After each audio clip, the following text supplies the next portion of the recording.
Welcome to our roundtable on social science research and policy. With us today we have Ken Jameson, Professor of Economics at the University of Utah, Patrick Shea, citizen of Utah and attorney, Doug McDonald, Chief Economist for the Utah State Tax Commission, and Thane Robeson, Professor of Management, University of Utah. I'd like to welcome you all today to the roundtable. The first thing I'd like to know is when there are polls and people say, I want this, isn't that part of the responsiveness of democracy to its people? Or? Yes, but you can get any kind of a result you want out of a poll if you'll let Doug write the question, or any of us on the panel. But presumably you want to get reelected. Well, so or the question is just one question, and if a person had the option between 2 or 3 different questions that are alternatives, they might have a totally different response. And so I think that's another key point there, that the public can see answers to one question, and yet really the whole question is not being discovered or even asked at that point. But Pat raises another question which I think is critical, and we're dealing with it in this valley. What may be good policy for one city in terms of its land zoning, which says we only want houses that cost $250,000 or more on a 3rd-acre lot because we want all the rich people in our city. They are, by that same decision, deciding that the poor people must locate in the cities around them. And what may be viewed as good policy for one unit or one city is not good policy for the greater community. And so we get into a lot of issues about where you have to really decide what is the full broad range and scope of issues, how are they interrelated to each other, what is the relationship between light rail and highway construction, what is the relationship between land zoning in City A and all of the cities that adjoin it. We actually had a candidate for public office out in one of our cities who said, I want all the poor people in somebody else's town. Well, I think good social science research has demonstrated for a long time that in our society we ought to be an integrated society by ethnicity, by income levels, in a lot of different ways, and that's the way to deal with. We have another interesting policy issue right now where social science research is starting to help, and it presents a very critical issue.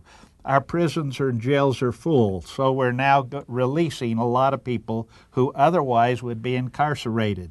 And we're starting to do research about the issue. What would it cost to keep these people incarcerated, and what does it cost us in increased crime when we turn them loose? And most of the studies show the following, that in one case that I can cite specifically, it cost $60 million to incarcerate the people who were incarcerated.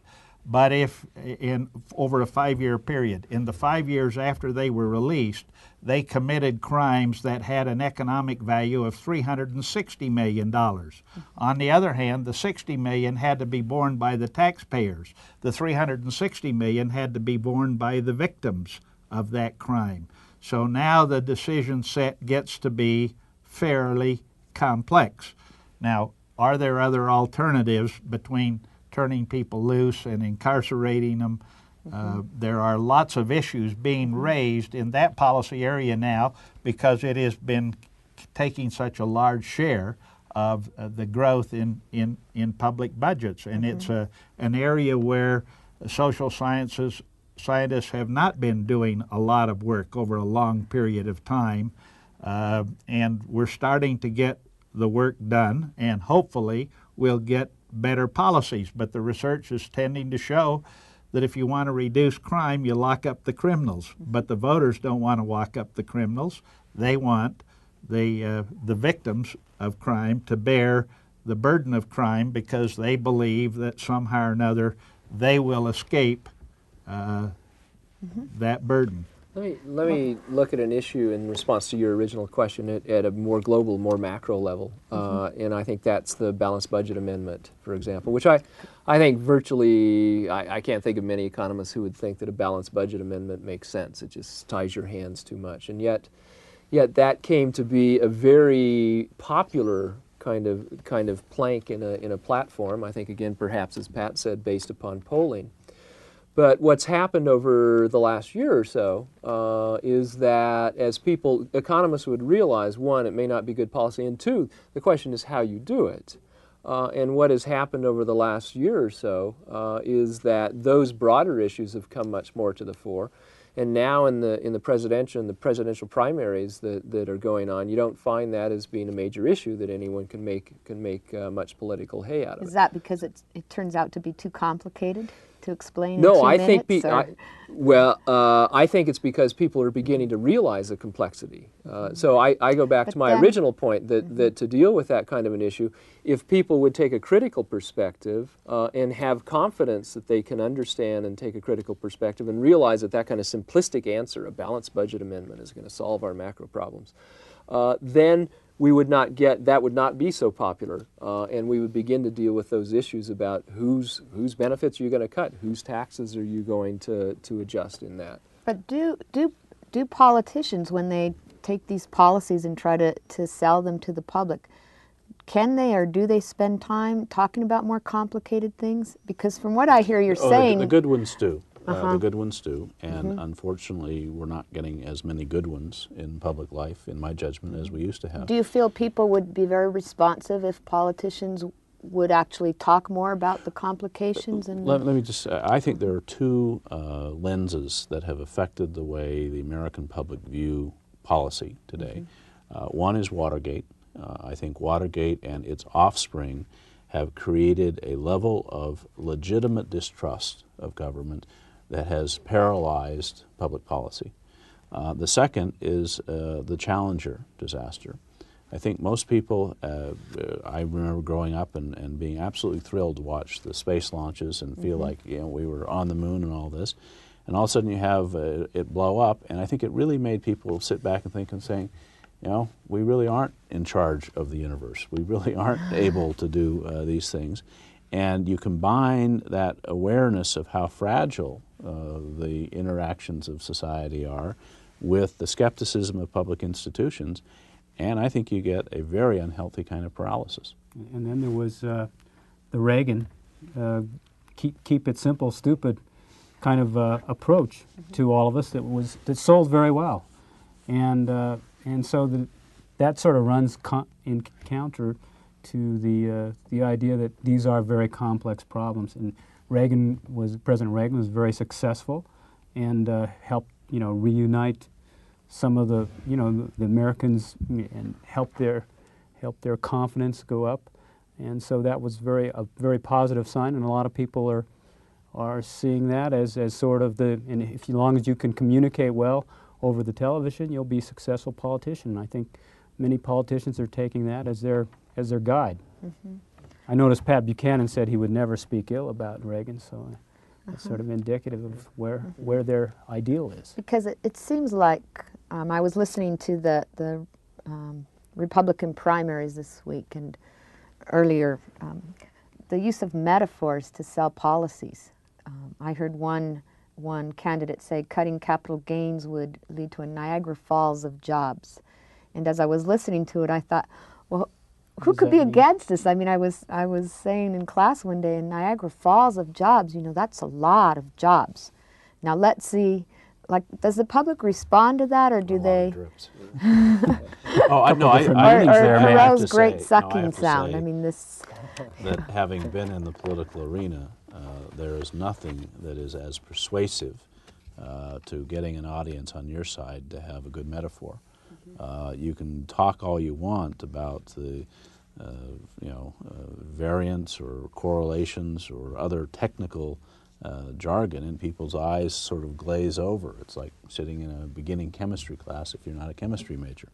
And so politicians from the dawn of time have found that if they can create a metaphor that people can understand and apply and feel good about, they will move ahead. And Perot was a master of it in '92, and each campaign I think you could give the best metaphor award for. But there's a great difference between using metaphors to get elected and changing public policy. Absolutely. We've had a few thousand people get elected to Congress by saying, I will never vote to increase the federal debt.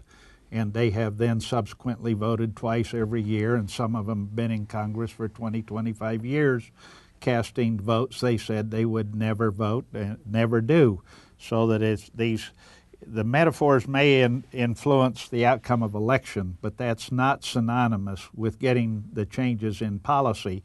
And the wonderful thing about American political life, it's great to watch politicians who are grossly uninformed and have no experience manage to captivate the motivation of the American public and get elected, and then do a 180-degree turn after they go into public office when they are forced to confront the real issues involved in the policy and the kind of information that they must in fact consider before they go ahead and change that policy. And it is one of the things that I think all social scientists worry about today. Two issues about whether the disconnect between knowledge and success in a campaign is becoming greater or more narrow, and whether the media is at fault if you subscribe, as I do, to the view that it's becoming greater.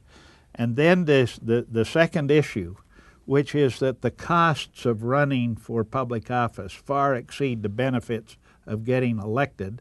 Elections are about who exercises power and not about who runs the American economy. Government and politics are becoming relatively less important as our society becomes wealthier and stronger and economically more viable and diversified in the global economy. And the price that people have to pay for running for public office, both in terms of their own wealth and in terms of the loss of their privacy, we're likely to see, in my view, and social science research would bear this out, a deterioration in the backgrounds and quality of candidates who are willing to bear the cost, and it's because the benefits are relatively the best option that they have. People who have other good options by virtue of their education and experience choose to pursue different lines of endeavor, and that's a very critical question for beginning students in an economics class to really try to think through. There are other issues, like the issue in the current campaign about NAFTA and free trade and the world economy. In the global economy, given modern technology, given information, given the movement of people and resources and capital, can anybody in our time believe that you can build a fence around the United States and abandon the commitment to free trade, or that we can ignore what happens to the people who live just beyond our borders? And I think anybody who looks at the social science research and looks at the world in which we live can't come to that conclusion, but some politicians can capture 15, 20, 25% of the vote by taking a demagogic position that is certainly dyed with the 19th century and is not a 21st century kind of policy. Which gets back to my point that, I mean, this is, you say it died in the 19th century, and here it is again. I mean, so one does have to be critical and realize that these have historical dimension. One gloss on that, you talked about metaphors in public policy, which clearly are very important. I mean, I would vote for peasants with pitchforks mounting the ramparts as the one for this campaign. But I think we need to realize also that social scientists use metaphors. The one that someone in a introductory economics course will probably see more will be the invisible hand. That's a metaphor, and so it's bell curve is a well, or the bell curve certainly, and so those are very powerful in the way we think, even within social science. And what we need to be aware of is how that plays out in terms of our own understanding and our own social science analysis and our own use of social science. So metaphor is not only in the public sphere, but it's also in our own work. Okay, I have another question I'd like to ask you, since you all have your suits and ties on today, and I don't. Does the public's perception of good policy depend on the authority we put in the messenger? For example, if you said the same thing I said, how many people would put more credibility because you said it and less because I said it? In other words, we have these views in society of people of authority and how men, prime-age white men as opposed to, say, women and minorities.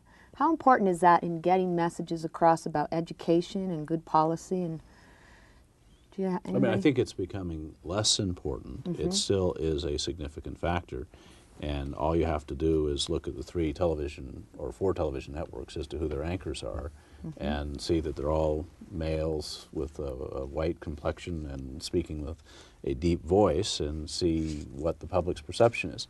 But I think as the workforce becomes more diverse, and women especially, but people of color move into positions of responsibility, that will become less a factor.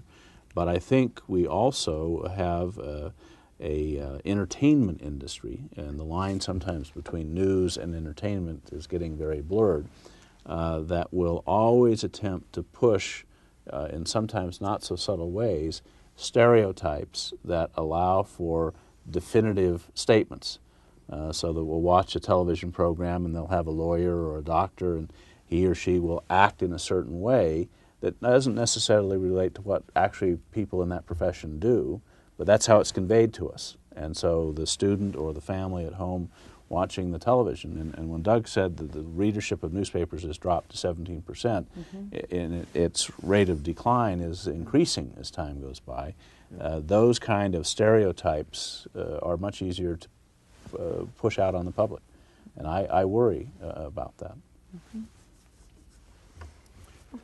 The question you raise is an extraordinarily important question, and the 2 kinds of issues which I think are relevant. That is, Can I take my tie off now? yes, take your tie off. You'll lose your credibility. I mean, if you ask Michael Jordan to give you a testimonial on gym shoes, I think it's probably would be slightly have more credibility than Doug McDonald's testimonial on gym shoes. On the other hand, the critical issue for students to learn is that whoever's giving you that testimonial, you should ask first the question, why does that person do that? What do they have to gain by that testimonial? Should I take it with a grain of salt because he's being paid $10 million or $5 million to say and do what it is he is doing?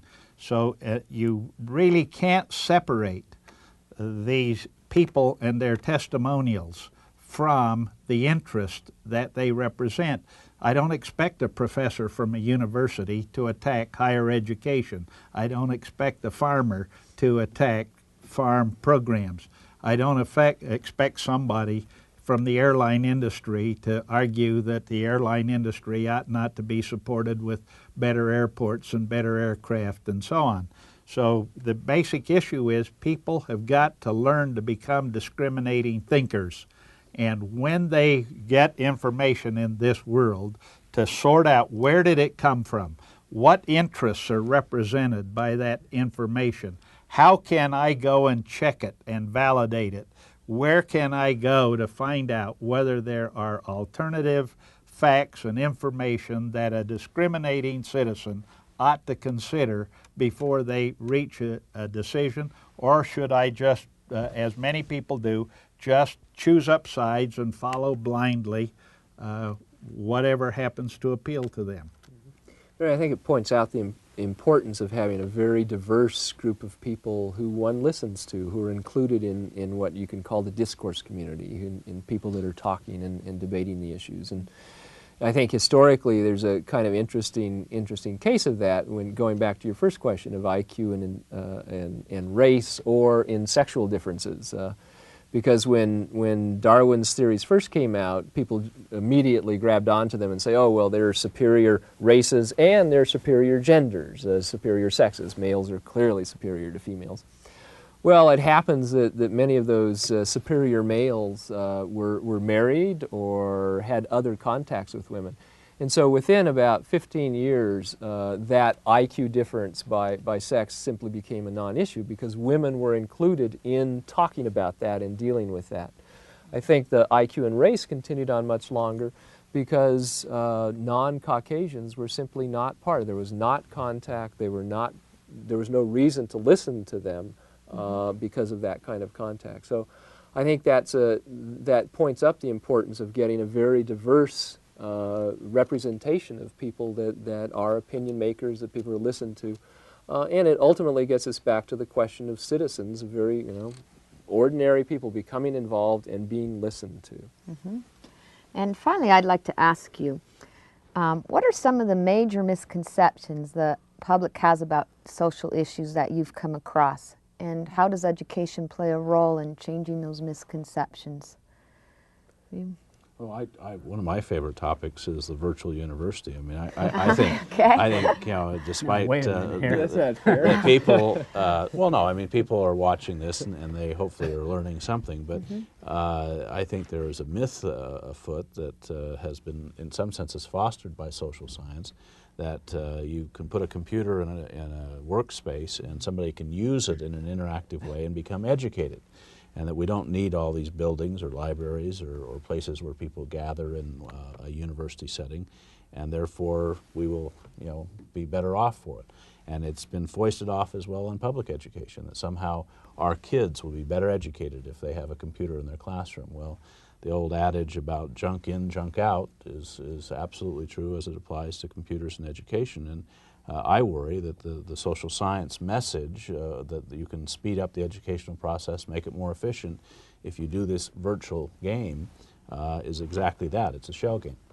Mm-hmm. So, Well, talking about speeding up, I think raising the speed on the highways is a clear issue. I studied that in my master's program pretty carefully, and the average speed in the highway very definitely affects the fatality rate, and just to assume that we aren't going to have more fatalities is foolishness in my view. And yet I don't think that there's so much desire for people to go faster where they're going.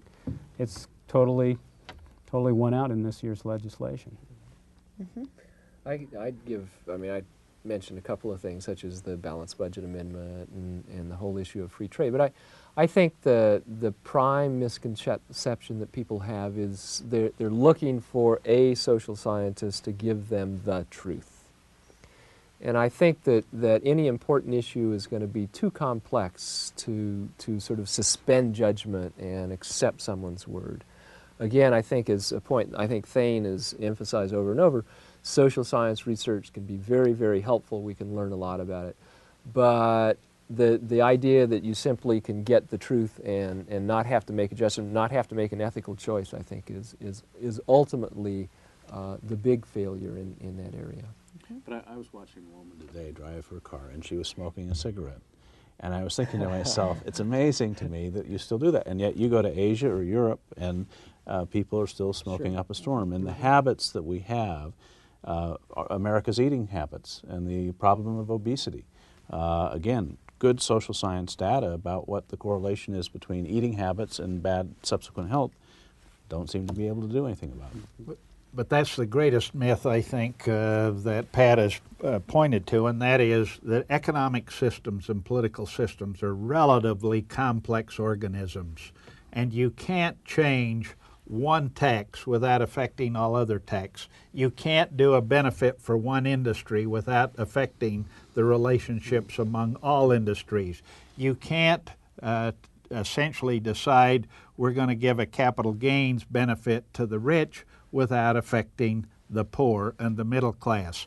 And one of the areas where social science research has to do a lot of work, in my view, now goes to an issue which is not so important today but will become important, and that relates to the distribution of income. That we are a society where the rich are getting richer, there are more poorer who are relatively more poor, and the middle class is being squeezed. And the way out of that now is to promote high rates of economic growth, and that you can mask a maldistribution of income if only the total pie expands rapidly enough even though the rich get all of the increase in the pie. And there is, America is not prepared to look at that issue in our time. It is not on anybody's agenda, but I think social scientist researchers who have reviewed the last 2,000 years or 4,000 years of human history know that if current trends continue, that's going to become a very serious issue. And when it becomes a serious issue, it'll not only threaten the institutions we don't like, it'll threaten the institutions we do like and ought to be preserved. And it is the kind of thing of which revolutions get made. Now, I don't want to be an alarmist, but I want to suggest that there are some really fundamental policy issues that social scientists ought to be devoting a lot more time and research to, even though there is no audience out there at the moment who wants to pay them to do it. And social science researchers are not fundamentally different than other kind of researchers, and that is they want to be paid for what it is they do. Well, here's another metaphor. Will the rising tide lift all boats? And I think we ought to ask Dr. Jameson about, did that happen in South America? Did that happen in South America? Because, because the interesting metaphor is, since I have young children, if there's one ball and 3 kids, who gets it? They fight and the strongest one gets it. Then you go to the McDonaldland ball pit. You never see the kids fighting. Why? Because there's lots of balls. They're more likely to share and be generous of spirit because there's more of the pie for everyone. But I think Thanes put his finger on a very important issue. I think that that's exactly right, that is a sub-rosa issue that simply has not been dealt with. I think there are social scientists who know about it, but it is not the issue that's gotten into the public realm because it is just, it is a hard and a very dangerous issue for politicians. And I think whatever one might think about Pat Buchanan, I think his Peasants with Pitchforks is the first metaphor picking up on that. And so I think Thane's right. It will be a major social science and political issue in years to come. Okay, and finally, just any advice to the public on how to get better involved in the process of discerning which is good social policy and which is not? Or get educated and don't be afraid of being critical. I mean, I think we have, in this culture especially, too much of a premium placed on getting along. And I think we should have enough confidence in ourselves and our institutions that we can have some robust debate and have some dissent. But civil. I mean, it should not be fisticuffs.